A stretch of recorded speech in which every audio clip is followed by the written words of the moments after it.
आपके साथ मैं रोहित कुमार। जनसंख्या नियंत्रण कानून को लेकर के सियासी बवाल बिहार से लेकर के दिल्ली तक देखने को मिल रहा है। बड़ी बात यह है कि यूपी में योगी के मॉडल को बिहार में नीतीश कुमार ने नकार दिया है और ये कह दिया है कि कानून बनाने से कुछ नहीं होगा। लेकिन बिहार में शराबबंदी का कानून है और नीतीश कुमार को लगता है कि शराबबंदी के कानून से शराब बंद हो जाएगी। लेकिन जनसंख्या नियंत्रण कानून के लिए कड़े कानून की ज़रूरत नहीं है, शिक्षित कीजिए और उसी से जनसंख्या कंट्रोल में आ जाएगी। अब इसके बाद सियासी बवाल खड़ा हो गया है, एक के बाद एक बयान सामने आ रहे हैं और अब इन्हीं चीज़ों के बाद बिहार के डिप्टी सीएम रेणु देवी का बड़ा बयान सामने आया है। रेणु देवी ने कहा है कि सिर्फ महिलाओं की शिक्षा पर बात क्यों हो रही है, पुरुषों की क्यों नहीं, क्योंकि महिलाओं को तो रहना पुरुषों के साथ ही है। ऐसे में रेणु देवी ने किस तरीके से जनसंख्या नियंत्रण कानून के लिए कड़े कानून के साथ साथ जन जागृति लाने की बात कही है, सुनवाते हैं आपको। जनसंख्या नियंत्रण के लिए हम दोनों को पढ़ना लिखना जरूरी है। महिला को भी पढ़ना है और पुरुष को भी पढ़ना चाहिए, जिससे उन्हें जानकारी हो सके कि हम आगे क्या कर सकते हैं। और जिस तरह से महिलाओं को आगे बढ़ाने का काम अगर पुरुषों का है तो पुरुष को चढ़ बढ़ के काम करना चाहिए, क्योंकि महिला तो दोहरी मार खाती हैं। वो घर में भी काम करती हैं और बाहर भी काम करती हैं और पुरुष भी काम करते हैं। तो अगर परिवार नियोजन में पुरुष भी साथ दें तो महिलाओं को सुविधा होगा। अगर महिलाएं साथ देती हैं तो महिलाओं को हॉस्पिटल तक ले जाना, उन्हें करा के लाना और उस तरह से जो रिप्रोडक्टिव हेल्थ केयर जो है उनके लिए जो जागरूकता हम लोगों ने किया है और उस केयर के लिए भी तो उसमें पुरुष जब हॉस्पिटल ले जाएगा तब ना उसको मिलेगा, और जब पुरुष ले ही नहीं जाएगा तो क्या मिलेगा। इसलिए हम सभी लोगों को एक तो पढ़ना ज़रूरी है, दूसरा है कि हम जनसंख्या नियंत्रण नहीं रखेंगे तो हम कुपोषण के शिकार होते जाएंगे।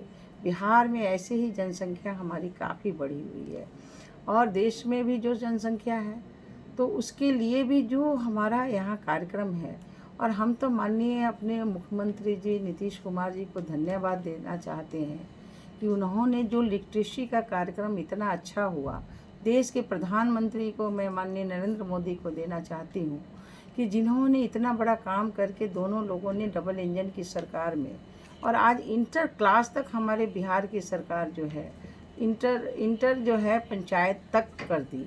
तो जब हमारी बच्चियां जब पढ़ के जाती है अपने पंचायत से इंटर तक, हमारे यहाँ मेडिकल में 33% हुआ, हमारे यहाँ इंजीनियरिंग में 33% हुआ, हमारे यहाँ खेल में 33% हुआ। और इस तरह के जो कार्य हैं जो बढ़ रहे हैं, महिलाओं का जो हौसला बढ़ा है, तो ये तो अपना लिटरेसी देखिएगा कि लिटरेसी बढ़ा है, उससे हमारा प्रजनन दर भी कम हुआ है, बिहार का इस समय कम हुआ है। तो इसलिए पढ़ना तो सबसे ज़रूरी है, एजुकेशन सबसे ज़रूरी है।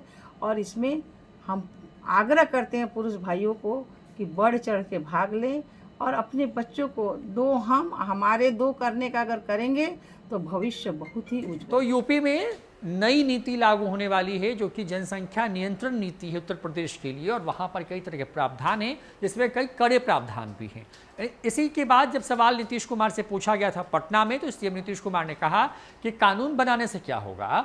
उन्होंने ये कहा कि महिलाओं को शिक्षित करेंगे तो साल 2040 तक जनसंख्या कंट्रोल में आना शुरू हो जाएगी।